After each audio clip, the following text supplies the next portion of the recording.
Tervetuloa uuden videon pariin.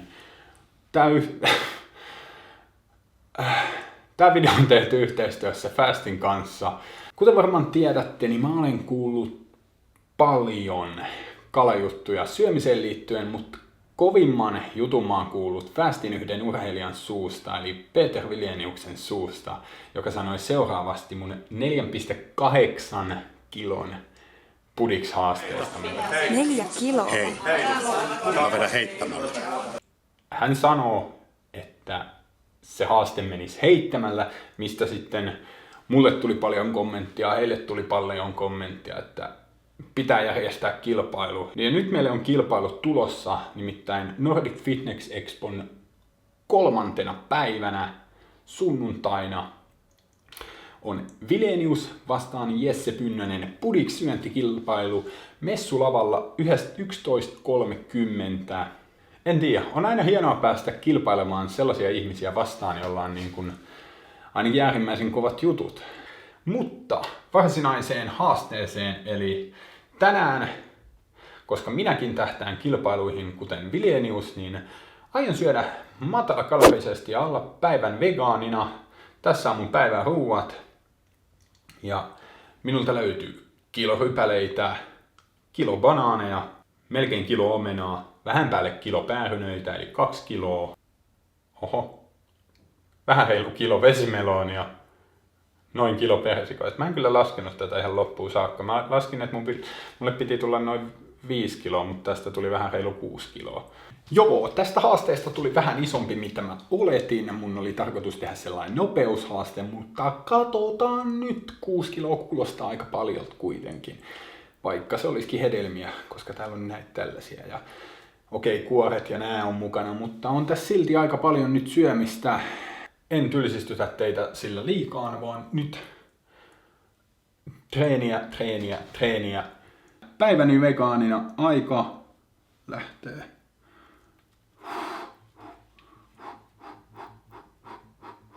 Aika lähtee. Lähteekö se vittu lähtee? Ei siinä oikeesti 6,3 kiloa syötävä. No, ei olekaan. Varsinaisesti niin kuin hedelmiä, mitä tossa on, niin on 6,3 kiloa syötävää. Niistä tulee vähintään 5 kiloa, 5,5 kiloa uskoisin. Ja tässä itse asiassa näkyy hyvin se, että mä en ole oikeasti tehnyt ruokahaastetta useampaan viikkoon. Eli ne haasteet, mitä te nyt olette tässä nähnyt, niin ne on kuvattu aikaisemmin. Tämä on kuvannut nyt lauantaina, mulla on 1 video tulossa, mikä on pari viikkoa vanha, mutta tällä hetkellä mä oon keskittynyt puhtaasti vesitankkauksiin ja siihen oikeaan kilpasyöntiin, eli kapasiteettia yrittänyt saada mahdollisimman ylös ja omaa painoa alas. Ja kuten varmaan ymmärrätte, niin on ihan hyvä pitää välillä vähän taukoa näistä ruokahaasteista. Tulevaisuutta ajatellen yritin syödä mahdollisimman nopeasti nämä banaanit ja katsoa, että kauan siinä nyt menee. Mulla meni keskimäärin varmaan 5-10 sekuntia varsinaiseen syömiseen näissä banaaneissa, ehkä osa meni jopa nopeammin. Ja yhteensä näihin meni 1,5 minuuttia 6 banaaniin. Siitä voi ottaa muutkin ihmiset koppia ja kokeilla, että kuinka nopeasti pystyy 6 banaania syömään. Suhteellisen helppoa kuitenkin syödä noin ja terveellistä.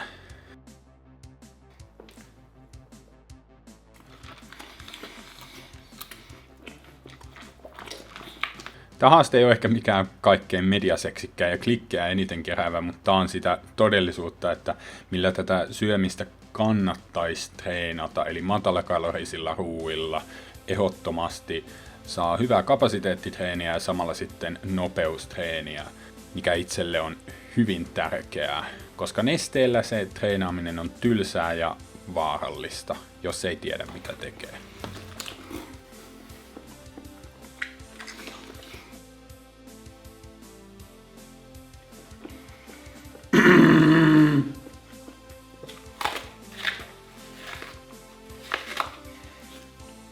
Sen lisäksi, että mulla on ne kisat tulossa, niin toinen syy, minkä takia mä en ole pari viikkoa tehnyt tollasia superkaloripitoisia haasteita, on se, että kuten osa varmaan huomaa, niin 100 tonnia on lähestymässä ja siinä mä yritän jotain hyvin kaloripitoista, mitä varten on ihan hyvä tiputtaa painoa etukäteen. tästä haasteesta ehdottomasti vaikeinta olisi syödä omena- ja päärynöiden kuoret sekä sitten nuo rypäleet. Eli vähän ehkä helpompi olisi ollut ilman niitä, mutta toisaalta se oli myös ihan hyvää treeniä, että joutui vähän enemmän pureskelemaan ja mulla oli leuat ihan kuolleet tämän haasteen jälkeen. Alle 20. Mä olen aidosti yllättynyt siitä, miten nopeasti mulla tää haaste meni, mutta siitä taas huomaa sen, että on keskittynyt kunnolla tuohon kapasiteetin kasvattamiseen tämän parin viikon aikana. Iso kiitos siitä myös kuuluu kaikille, jotka Suomitubessa tekee ruokahaasteita, koska se lisää mun motivaatiota äärettömän paljon treenata kovempaa ja kovempaa tätä hullua lajia.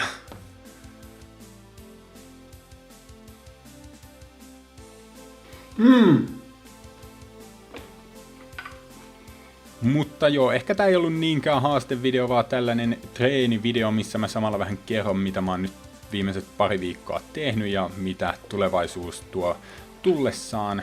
Kiitoksia kuuntelemisesta ja nauttikaa lopusta videosta.